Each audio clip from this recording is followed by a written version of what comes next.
आपने नाम सुना होगा कर्मा बाई का। सुना है कि नहीं सुना? सुना होगा आपने। तो आज मैं कर्मा बाई जी की कथा लेकर के आप सभी भक्तों के लिए आया हूँ। कर्मा बाई जी, कर्मा बाई थी जाट की छोरी। एक जाट जी थे। घटना है राजस्थान की, सच्ची घटना। जाट की एक बेटी थी और वो जाट की बेटी, उनके जो पिताजी थे जाट जी, बड़ा भजन करते थे भगवान का। बड़ा प्रेम था भगवान के श्री चरणों में।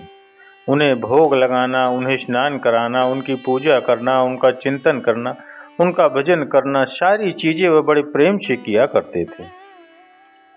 एक पल के लिए भी भगवान को छोड़ते नहीं थे जाट जी। अचानक जाट जी को कहीं जाना पड़ा।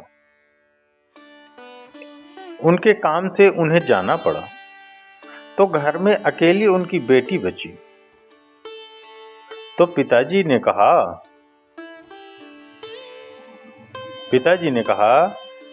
बेटी मैं जा रहा हूं, 4 दिन में लौटूंगा।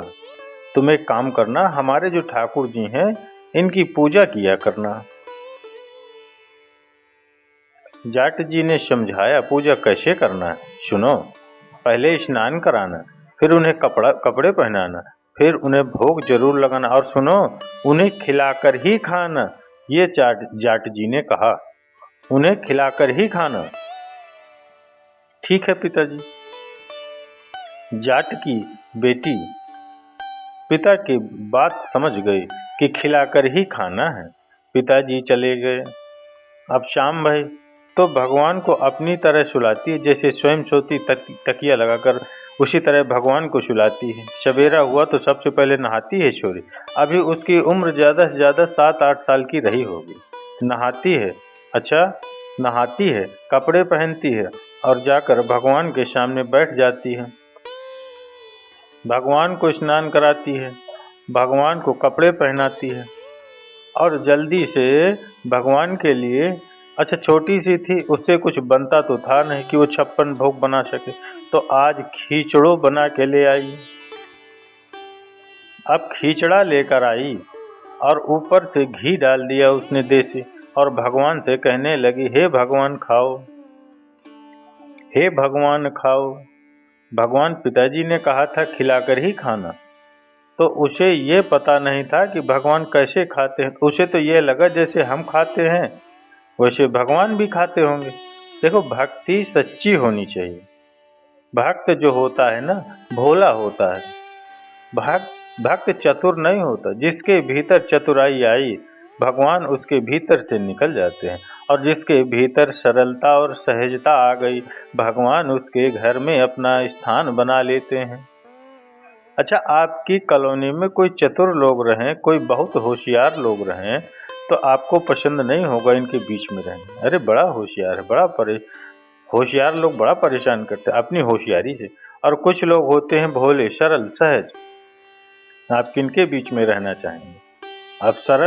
आप ही सरल लोगों के बीच में रहना पसंद करेंगे कि चतुर लोगों के बीच में रहना पसंद करेंगे? आप चतुर या सरल किसके बीच में रहना पसंद करते हैं? यदि आप सरल लोगों को पसंद करते हैं तो याद रखना, भगवान भी सरल भक्तों को ही पसंद करते हैं। उन्हें चतुर भक्त बिल्कुल पसंद नहीं है। अब तो छोटी सी छोरी ठाकुर जी को बढ़िया से बिठाती है, खीचड़े का भोग लगाती है। तो इस पर भक्त गाते हैं, थाली भर के लाई रे खीचड़ो, ऊपर घी की बात की, जी में हमारा श्याम धनी, अजीवा में बेटी जाट की। दोनों हाथ से खिलाने का प्रयास कर रही हो, लेकर आई और भगवान से कहने लगी, बाबा ने कहा था भगवान को भोग लगाकर खाना, तो हे भगवान खाओ। भगवान नहीं खाए। 10 मिनट हो गए। अच्छा, आप इसलिए नहीं खा रहे हैं कि बाबा आएंगे तो उनके हाथ से खाओगे। तो सुनो, देखो उसकी सरलता। वो कहने लगी, सुनो, बाबा के भरोसे मत बैठना। बाबा 4 दिन के लिए गांव गए हैं, शायद तुम्हें पता नहीं है, भूखे रह जाओगे। आज जीवाऊं तने खींचड़ो। छोरी कहती है, सुनो, बाबा गांव गए हैं, आज खा लो। अच्छा, आप इसलिए नहीं खा रहे हो ना कि मैंने खींचड़ा बनाया हो। अब पिताजी आलू के पराठे बढ़िया बनाते थे, तो आपकी जीभ अच्छी हो गई अच्छा अच्छा खाते खाते, तो आपका मन खिचड़े में कहाँ लगेगा। तो सुनो, आज खा लो, कल मैं आपके लिए सीख लूँगी तो मैं आपको बना के खिलाऊँगी। अब क्या कहती है, सुनो, भोग लगा लो आज, कल मैं बढ़िया आपको क्या खिलाऊँगी, रबड़ी खिलाऊँगी कल आपको, आज खा लो। फिर भी भगवान ने नहीं खाया। अच्छा, आप इसलिए नहीं खा रहे हैं ना, मैंने पर्दा नहीं लगाया, तो अपना पल्लू लेकर बैठ गए और ऐसे मुंह कर लिया ताकि मैं नहीं देख रही आपको। यदि आपने भोजन नहीं किया तो सुन लो, मैं भी भोजन नहीं करूंगी। जब उसका प्रेम भगवान ने देखा और इसने जिद किया कि यदि आप नहीं खाओगे तो मैं भी नहीं खाऊंगी, आप नहीं खाओगे तो मैं भी नहीं खाऊंगी। जब भक्त की यह जिद देखी तो भगवान प्रकट भय और भगवान उसके हाथ से खाने लगे। 4 दिन बाद जब बाबा आए, पिताजी जाट जी छोरी से कहते, छोरी तेने भोग लगायो कि ना है। छोरी ने कहा, बाबा हमने तो इतना खवाया भगवान को कि सारो वो ही खा जाए, हमारे लिए तो कछु छोड़े ही ना, सारो तुम्हारो भगवान है खाए। अच्छा, मजाक कर रही है? मजाक न कर रही, बाबा देख लेने मैं कितनी दुबली हो गई, सारे तुम्हारो भगवान है खा जाए। तो जाट जी बोले, अच्छा तू कैसे खिलाती है? तो चलो मैं कल खवा के दिखाती हूँ। दूसरे, चौथे, 5वें दिन जब बाबा जी आए, जाट जी उनके सामने बैठ गई लेकर के खिचड़ी और बोली, खाओ भगवान रोज की तरह। भगवान नहीं आए तो भगवान से कहा, क्यों नहीं आ रहे हो? तब भगवान ने उसके कान में कहा, तू जितनी भोली है, तू जितनी सच्ची है, तेरे बाबा इतने सच्चे नहीं, पहले उनसे बोल कि वो तेरी तरह सच्चे हो जाए। और जब वो छोरी ने कहा, सुनो बाबा, भगवान कह रहे हैं तुम इतने सच्चे नहीं हो जितनी सच्ची मैं हूँ। जब ये बात सुना, जाट जी ने चरणों में गिर पड़े, प्रभु मैं सच्चा नहीं हो सकता, आप ही सच्चा बनाएंगे तो मैं सच्चा बन सकता हूँ, मेरी कहाँ ताकत, मैं तो उस बछड़े की तरह हूँ जो बछड़ा गाय से जन्म लेता है। तो बछड़ा मलमूत्र जब भी बछड़ा मलमूत्र जन्म लेता है तो बछड़ा मलमूत्र में भीगा होता है, तो फिर गाय क्या करती है? गाय उसे चाट चाट के साफ करती है, चाट चाट के गाय उसे बिल्कुल निर्मल कर देती है। गाय अपने बछड़े को चाटती है ना, चाट चाट के निर्मल कर देती है। अच्छा, बछड़ा अपने आप को निर्मल नहीं कर सकता, उसे गाय निर्मल करती है। उसी प्रकार प्रभु मैं अपने आप को निर्मल नहीं कर सकता, आपकी कृपा हो तो मैं निर्मल हो जाऊं, नहीं मुझ में कहाँ ताकत है कि मैं अपने आप को निर्मल कर सकूं। तब भगवान ने जाट जी की सरलता और सहजता पर भगवान रीझ गए और भगवान ने दोनों पिता पुत्री को दर्शन देकर दोनों को कृतार्थ किया। वही जाट की बेटी आखिरी समय जब बूढ़ी हो गई तो पैदल राजस्थान से जगन्नाथपुरी चली गई और वही जाट की बेटी जगन्नाथ मंदिर के पास एक घास की कुटिया बनाती है और रहने लगती है और भगवान को रोज खिचड़ी खवाती है। भगवान को साचो प्रेम प्रभु से हो तो मूरत बोले काठ की, अजीब हमारा श्याम धड़ी जीवा में बेटी जाट की। वो बेटी जाट की अब वो जगन्नाथपुरी में रहने लगी और नित्य रोज भगवान जगन्नाथ को बुलाती। जैसे खिचड़ी बने तो जगन्नाथ जगन्नाथ आइए, मेरी खिचड़ी का भोग लगाइए। हे जगन्नाथ जी आइए, मेरी खिचड़ी का भोग लगाइए। जगन्नाथ जी आते और गोद में बैठकर खिचड़ी का भोग लगाते। नियम बन गया। अब तो कर्मा बहुत बुढ़ी हो गई। जब बूढ़ी हो गई तो जल्दी उठ ना पाई, कभी लेट उठी तो पहले बिना नहाए खिचड़ी चढ़ा दे, चावल डाल दे, और भगवान कई बार तो बिना नहाए भगवान को बुलाने लग जाए। जगन्नाथ आइए, जगन्नाथ आइए, मेरी खिचड़ी का भोग लगा जाइए। भगवान आते और खिचड़ी का भोग लगाते। एक बार एकादशी के दिन भी खिचड़ी का भोग कर्मा ने लगा। अच्छा, इसका नाम कर्मा क्यों पड़ा? भगवान द्वार पर खड़े होकर कहा करते थे, जल्दी कर्मा, मैं लेट हो जा रहा हूँ, पुजारी जी आ जाएंगे, मुझे 2 बजे खाने को देंगे, जो एक तू है जो सवेरे खिला देती है।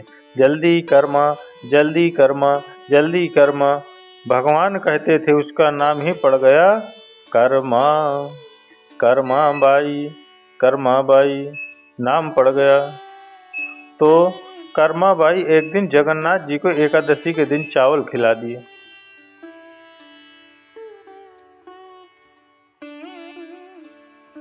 चावल जब खिलाई तो पुजारी भगवान को गोद में बिठाकर कर्माबाई खिला रही थी, तब तक पुजारी जी ने मंदिर खोल दिए।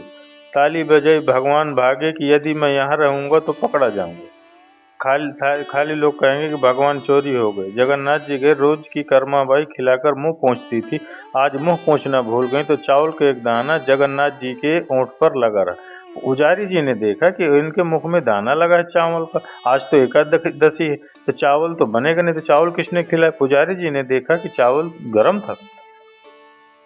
पुजारी बोले, राम राम, मंदिर तो लॉक था, अंदर कौन आया? किसने भोग लगाया? पूरे नगर में ढिंढोरा पीटा, किसने भोग लगाया? पुजारी जी निकल कर देखते हैं तो कर्माबाई बर्तन धुल रही थी। कर्माबाई अपने खाने के बाद बर्तन धुल रही थी। पुजारियों ने पूछा, तूने भगवान को भोग लगाया? हाँ। पुजारियों ने कहा, तो अंदर कैसे गई? मंदिर तो लॉक था। कर्माबाई ने कहा, मैं नहीं जाती अंदर, वो अंदर वाला तुम्हारा बाहर आता है। पुजारी को लगा मजाक कर रही है। अच्छा, ज्ञानी को ना प्रेम समझ नहीं आता, याद रखिएगा। ज्ञानी ज्ञान से तो भरा होता है, पर वो भाव से और प्रेम से शून्य होता है। इसलिए ज्ञानी अपने ज्ञान के ढंग से बातें करते और भक्त अपने भक्त के ढंग से बातें करते, जबकि भगवान ज्ञान को महत्व नहीं देते, भगवान प्रेम को महत्व देते। पुजारी तो आए और पुजारियों ने कहा कि ठीक है, तुम भगवान को भोग लगाती हो, कैसे? बोले, भगवान आते हैं। पुजारियों ने कहा, मजाक कर रही हो, हमारे बाप दादे मर गए, उन्हें दर्शन नहीं दिए, हम भक्ति करते, हमें दर्शन नहीं दिया, तुम्हें दर्शन दे देंगे? कर्माबाई बोली, पता नहीं आपको क्यों नहीं दे दिए, हमें तो रोज हमारे गोद में बैठ के जीमते हैं। पुजारी जी बोले, कल आएंगे तेरे घर। सारे पंडे पुजारी छिप गए कर्मा जी के घर, कुटिया के चारों तरफ छिप गए। और सवेरे कर्माबाई आई, फिर खिचड़ी बनाती है, फिर बुलाती है। भगवान आए, गोद में बिठाई तो खा रहे हैं भगवान, कर्मा खिला रही है। तभी पुजारियों ने कहा, ये खिचड़ी जा तो रही है, पर कौन खा रहा है? दिखाई नहीं पड़ रहे। तभी पुजारियों ने कहा, कर्मा तुम किसे खिचड़ी खिला रही? कर्मा ने कहा, तुम्हें दिखता नहीं, भगवान बैठे हैं मेरी गोद में। पुजारियों ने कहा, हमें नहीं दिख रहा है। तब कर्मा ने जगन्नाथ जी से कहा, क्यों, आप इन्हें नजर नहीं आ रहे हैं क्या? भगवान ने कहा, कर्मा, ये मेरे पुजारी जरूर हैं, पर इनका प्रेम तेरे जैसा नहीं है, और जिसके भीतर तेरे जैसा प्रेम ना हो उन्हें मैं कभी दिखाई नहीं पड़ता हूँ। मैं तो उन्हें दिखता हूँ जिनके भीतर तुम्हारी जैसी श्रद्धा, तुम्हारे जैसा विश्वास और तुम्हारे जैसा प्रेम हो। कर्माबाई हाथ जोड़कर कहने लगी, प्रभु यदि आपने निदर्शन नहीं दिया, ये सारे पंडे मुझे झूठा साबित कर देंगे कि तू झूठ बोल रही है। कहाँ दिखाई पड़े, इसलिए ये मुझे झूठा न साबित करें, इसलिए इन्हें दर्शन दे दो। जब जिद करी कर्मा माँ ने, तो भगवान ने प्रकट होकर सारे पुजारियों को दर्शन दे दिया। चलो, इसका कारण आज तुम ज्ञानियों को भी दर्शन हो गया। तब से लेकर आज तक, आज मतलब आज 2025, तब से लेकर आज तक रोज सुबह सबसे पहले कर्माबाई की खिचड़ी का ही जगन्नाथ जी को भोग लगता है। जगन्नाथ जी को पहला भोग किसका लगता है? कर्मा की खिचड़ी का। तो जगन्नाथ भगवान का तो जाटों से कई सदियों पुराना संबंध है, कर्माबाई से संबंध है। आज भी जाट की छोरी की पहली खिचड़ी भगवान खाते हैं, आज भी खाते हैं। आज भी पहला भोग कर्माबाई का लगता है।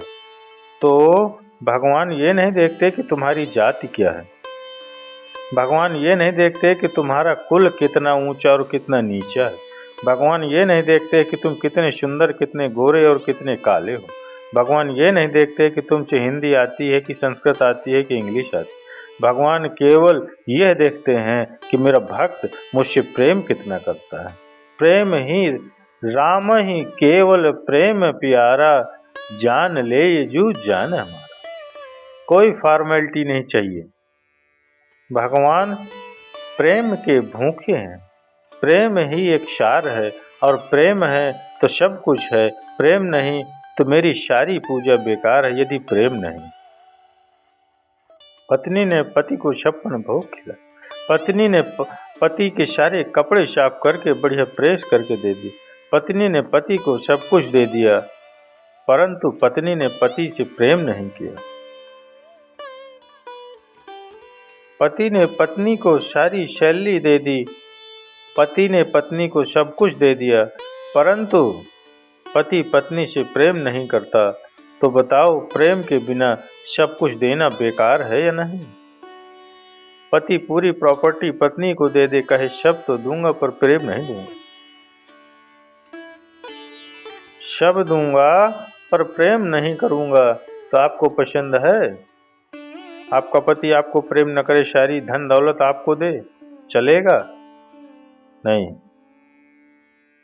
नहीं चलेगा। एक सच्ची पत्नी को, एक सच्ची पतिव्रता नारी को पति से धन की नहीं प्रेम की कामना होती है। उसी प्रकार भगवान को भक्त से धन की नहीं भक्त के प्रेम की कामना होती है। मेरा भक्त केवल प्रेम करे मुझसे, राम ही केवल प्रेम प्यारा।